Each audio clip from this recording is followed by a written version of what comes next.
We've been in this house for about 3 years now, so we're getting to the point where we want to start refreshing some of the colours in different rooms. We've just done the bathroom, and next up is going to be the kitchen. So the original plan was to use this limerick colour, which is supposedly this colour, but we did a bit of a test and it's much lighter, and we didn't like this colour. This is actually the colour that the third bedroom, which we've just turned into the nursery, was, and we bought it because we thought it was this colour, and when we painted it I didn't particularly like it because it was far too light. You can actually see that's the colour it should be, and there's a bit of dripped paint on there, and it's very light compared. So we thought when we bought it this was the shade darker than the third bedroom was, but it turns out it was actually the same colour. So I had this in the shed left over from up there and recognised the name Limerick and thought that's the same as the one we've just bought for the kitchen. Checked it and it was. So like I say, did this little test patch and it's way lighter than we wanted. We wanted it a sort of, well, we wanted it more that colour. So we took that paint back and swapped it for the Bellina colour. Now this is probably about a shade darker than we wanted, but we banked on it probably being a shade lighter when you paint it, and you can kind of just about see that it is actually slightly lighter. So this is going to be the perfect colour. So that's the colour we're going to be painting. We're going to be doing all the kitchen cupboard doors, these big doors here, and then there's one cupboard in the utility room which is just behind the camera. The first thing we need to do is just clean and degrease these doors, because one of the main reasons we're painting these is because the doors mark quite easily. The original paint we used was Valspar, and it was their, I think, kitchen and bathroom, like tough and durable sort of range. So it wasn't particularly good. Well, it was good, it just marked quite easily.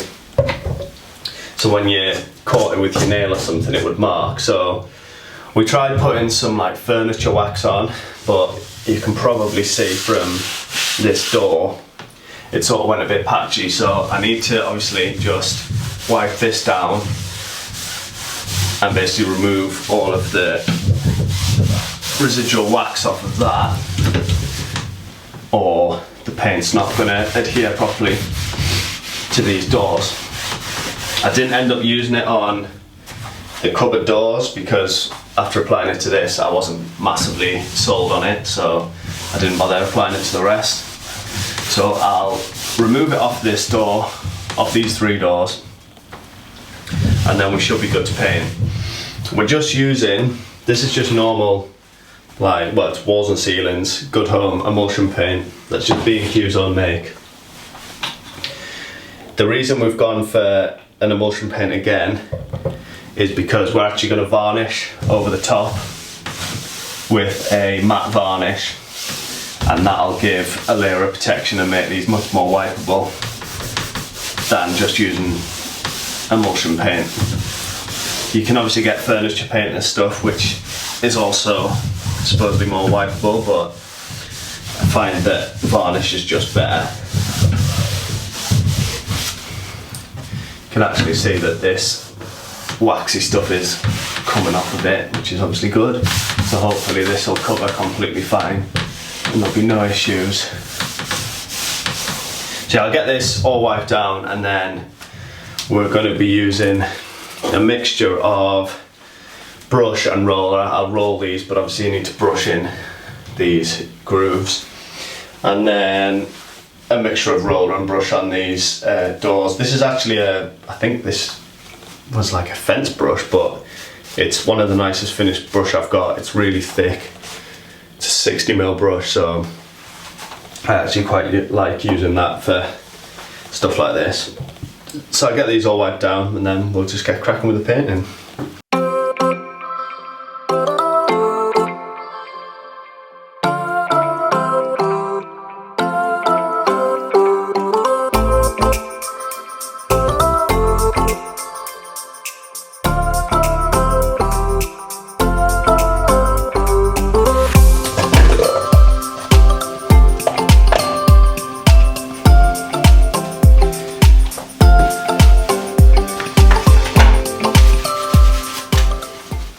just going to do a quick test to make sure this is off enough.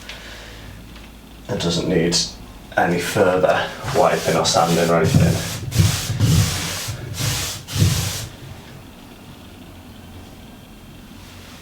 Yeah, I think we're good. Basically, if there was wax left on there, the paint wouldn't adhere, and it would sort of, I don't know how to describe it, you'd get like little gaps and almost bubbles appearing in the paint, so that's fine, we're all good there.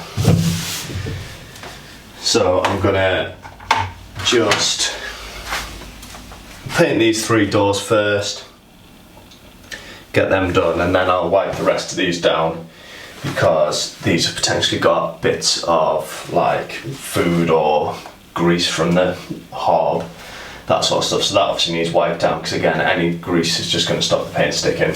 It doesn't particularly need keyed up with a good rub down with these microfibers. Are slightly sort of not sharp. If you rub down quite firm with them, you sort of key up the surface a little bit. So with it being straight onto a painted surface anyway, it only needs really light keying, so that keys it up. Same with this, you probably can't see, you can maybe see a little bit up here. It looks like it's still had a light sanding, and then that just takes the paint nicely. So yeah, it doesn't need rubbing down like when it was, because these were just, I just made these out of MDF, obviously they need rubbing down, and then obviously priming and all that good stuff.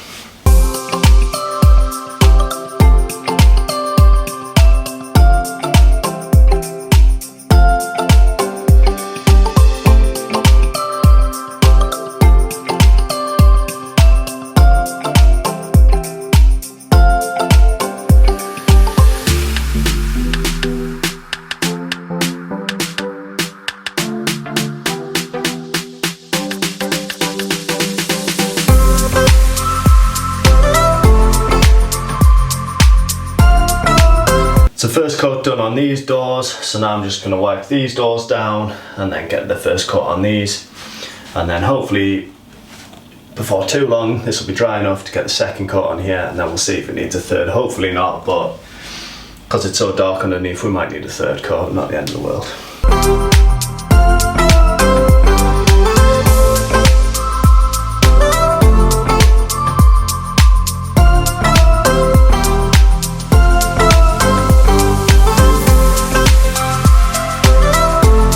I've just took that utility room door off of the cupboard just to make it slightly easier to access, because it's a little bit tight in there. I'm just going to paint it out here. So yeah, just going to roll of these.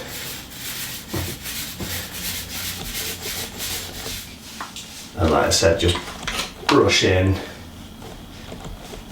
Throwing paint all over, just brushing all these little edges. Best thing to do is brush them first, then roll that, and then come back and just brush these edges again, because there's a tendency for the paint to like gather in there. And sometimes you can come back 10 minutes later and you've got a big run, a bit like that, a big run coming down the bottom of the cupboard door.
It's the next day now, and we've obviously got the 2 coats of paint on these doors, all the doors. I think 2 coats is going to be enough for most of them. What I'm going to do though is just go around with my phone light, because there's just a few little bits. I'm not sure if you'll see this on that camera. I'll show you with the light on this camera. There's just a few little bits on there. There's a little bit there. A little bit there. This one's alright, I think. But yeah, there's just a few little bits that need touching up, but it doesn't warrant a full coat. I'll just touch them in with a brush. So I'm just gonna literally go around with my phone light and touch those bits in. Once I've done that, I'm gonna paint the insides of the cupboards and the inner edge. So I'm gonna actually take the cupboard doors off, because as you can see, they're still semi-unpainted on the inner edge, and the edge that is like the top edge that was under the worktop also isn't painted. So I'm going to take them off for them. I'll put a little bit on the bottom, but you're not going to see the bottom anyway. So I'll do all these edges. I'll fit the cupboards back, open them up, and then I'll paint the back. Once the insides are then done, probably do 2 coats on them. Any little bits don't really matter on the inside. Then I'm going to be varnishing them with a matte varnish. I just want them to have some decent protection, because these mark quite easily. Like you can see, I've marked that very easily there. I'm obviously going to touch that bit up now. So I don't obviously want to leave this paint, because this isn't even the tough and durable one that we used last time. This is just normal matte emulsion paint, so it marks so easily. And this is a lighter colour than the grey, so marks going to show up more. So with the varnish on, it'll be fully wiped down. It will probably darken it up a bit. Now, I did mention about this colour. You can see that the colour's nowhere near the colour that it supposedly says. That's the colour dried. That's the colour it supposedly is. Now it definitely isn't. Thankfully, like I mentioned earlier, we took this into account and picked a slightly darker colour than we wanted, knowing that the B&Q paint is clearly quite a bit lighter. It's not quite as extreme as this one,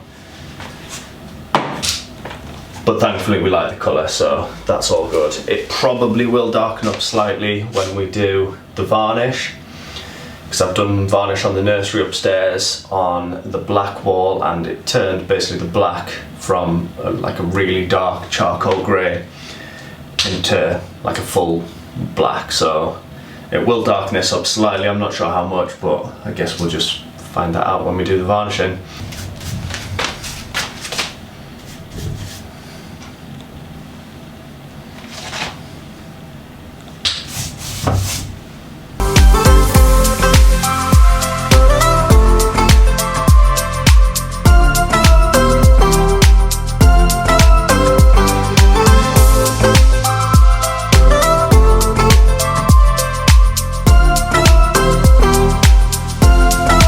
Finished the painting, so now what I'm going to do is apply a matte varnish to this, just to stop it marking, because it marks so easily if not, and little greasy marks and stuff that obviously it's a kitchen can get onto the cupboards instantly just marks and stains the paint.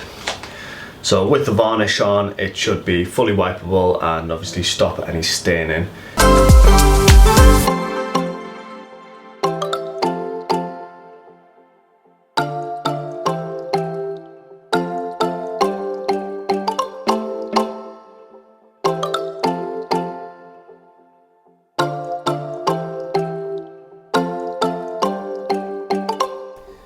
Once we finished varnishing, we decided that the walls needed painting too. We always planned on painting the walls, but we weren't sure if we would use the leftover original colour or if we'd have to change the colour. The grey colour on the walls is a slightly pink shade of grey, so it didn't go well with the green doors. We thought about getting the equivalent green shade of grey, but eventually we decided just to go for white, because 2 of the full walls in the kitchen are already white from the full height tiles above the worktop, so it blended in really well.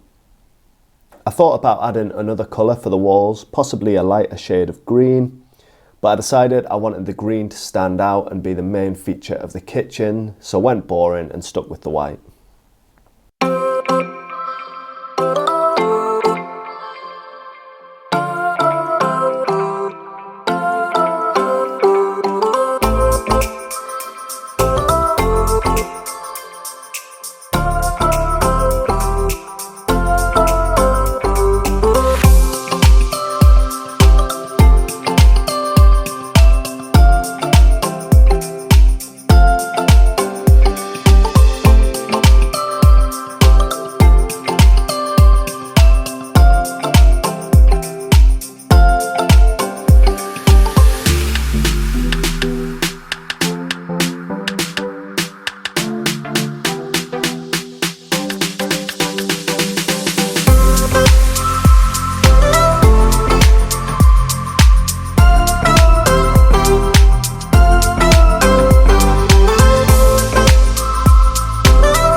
This was by far the most time-consuming part of the job.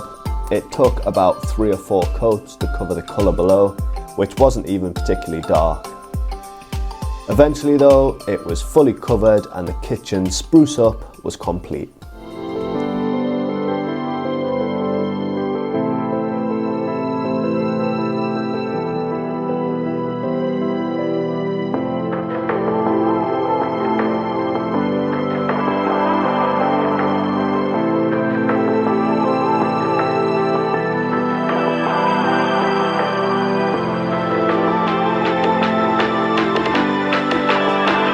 As always, thank you for watching.